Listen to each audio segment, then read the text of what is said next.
반갑습니다. 며칠 후에는 성탄절이군요. 오늘 본문에서는 4가지 명령이 있습니다.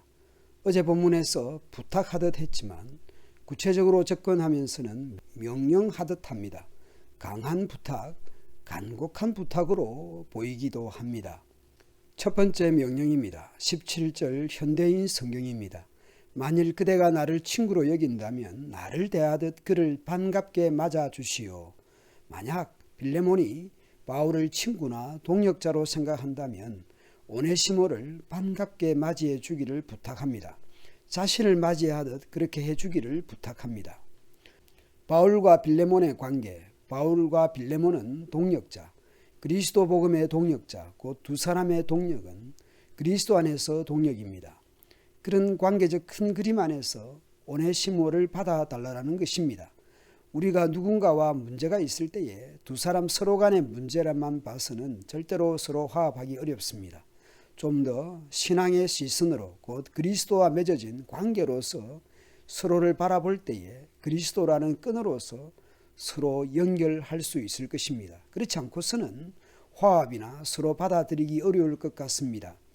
두 번째 간곡한 부탁, 명령은 18절입니다. 18절도 만약이라는 단어로 시작을 합니다. 만약 그가 그대에게 손해를 끼쳤거나 빚진 것이 있으면 그것을 나에게 청구하시오. 내가 다 갚겠습니다. 오네시모가 빚을 졌거나 손해를 끼친 일이 있을 것으로 예상됩니다. 만약 그런 채무나 해결해야 할 문제가 있다면 바울 자신에게 요구하라는 것입니다. 오해하면 바울이 빌레몬에게 너무 부담을 주는 것 아닌가 생각할 수 있습니다. 이것을 어제 본문을 참조하여 생각해야 할 것 같습니다. 10절에서 갇힌 중에 얻은 믿음의 아들 오네시모, 그대와 나에게 필요한 사람, 내 심장과 같은 그대를 대신해서 나를 돕게 하고 싶었던 오네시모라고 했습니다.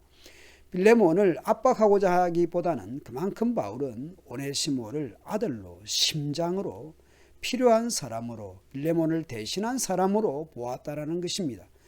그리스도 안에서는 사람에 대한 시선이 바뀌는 것입니다. 경제적인 시선으로 봐서도 안 되고 내 자존심으로 보아서도 안 됩니다.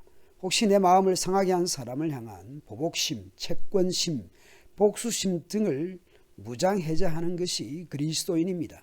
그래서 만약 빚진 것이 있다면 바울 자신에게 청구하라는 말이 그만큼 오네시모를 생각하는 바울입니다. 우리가 서로에게 경제적인 채무와 채권의 접근만이 아니라 그리스도 안에서 우리의 관계를 풀어가야 하는 중요한 열쇠를 제공하고 있는 셈입니다. 너희 두 사람의 문제니까 너희 둘이서 풀어라. 나는 복음의 원리 원칙만 말할 테니 나 만나기 전에 일어난 일이니 나 몰라. 난 영적인 일에만 관심 있지 서로 채무 채권의 문제는 개입하기 싫어. 그런 자세가 아닙니다. 이런 면에서 예수님을 믿고 하나의 교회로 동역자로 살아간다는 것은 진정한 형제 자매의 관계가 되는 것입니다.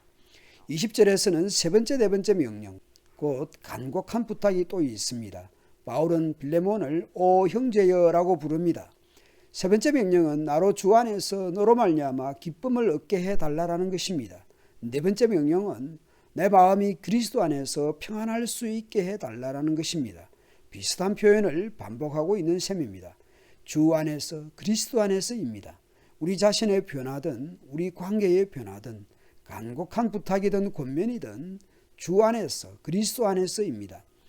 20절을 메시지 성경은 이렇게 번역을 했습니다. 친구여, 나의 이 큰 부탁을 들어주기 바랍니다.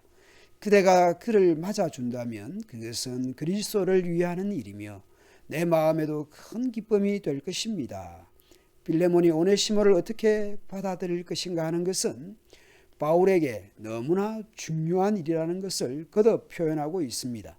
주와 바울과 빌레몬, 그리스도와 바울과 빌레몬의 관계가 오네시모 문제를 해결하는 열쇠라는 것을 짐작할 수 있습니다. 이렇게 바울이 빌레몬에게 거듭 명령하듯이 간곡하게 부탁하는 것이 미덥지 못해서가 아닙니다. 바울은 빌레몬에 대한 기대나 신뢰를 갖고 있습니다. 나는 그대가 내 말에 순종하리라는 것을 확신하고 또 기대 이상으로 해줄 것을 알고 이 글을 씁니다. 간곡한 부탁이나 명령 자체보다는 서로의 신뢰와 사랑이 바탕하고 있다는 것을 알 수 있습니다. 빌레몬과 오네시모 단 두 사람의 문제로 접근할 것이 아니라 바울과 빌레몬, 나아가서는 그리스도와 바울과 빌레몬, 그리스도와 빌레몬과 오네시모라는 관계로서 풀어가야 할 것을 교훈하고 있는 셈입니다. 22절 이후에는 바울의 빌레몬 방문 계획과 문안과 인사 말입니다. 그리고 내가 머물 방도 하나 마련해 주시오. 여러분의 기도로 내가 그곳에 갈 수 있게 되기를 바랍니다. 여러 동역자, 형제들이 안부를 전합니다. 그리스도 예수님을 전파하다가 함께 갇힌 에바브라, 함께 일하는 마가, 아리스다하고 데마, 누가도 그대에게 문안합니다. 마지막으로 인사를 합니다. 주 예수 그리스도의 은혜가 여러분과 함께 하기를 기도합니다. 빌레몬서는 짧고 개인적인 서신으로 보이지만 신자는 무엇이며 우리는 어떤 관계이며 교회가 어떠해야 할지 중요한 지점들을 보여준다고 생각합니다. 믿음이 교회 안에서는 사랑으로, 교회 밖에서는 선행으로 나타나야 하는 것이죠. 그렇게 하여 교회 안에서는 그리스도의 법이 성취되고 교회 밖에서는 그리스도가 전파되는 것입니다.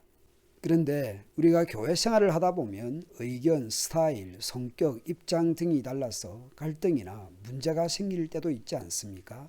저는 매년 연말에 심적인 부담이 커지는 것을 자주 보게 됩니다. 아내가 제게 당신은 왜 자꾸 한숨을 그리 내쉬냐고 충고하기도 합니다. 저는 저 스스로에게 말합니다. 주님께 맡겨야 한다. 그리스도 안에서, 주 안에서 서로를 바라보려고 해야 한다. 품어야 한다. 축복해야 한다. 그렇게 스스로를 충고하고 격려합니다.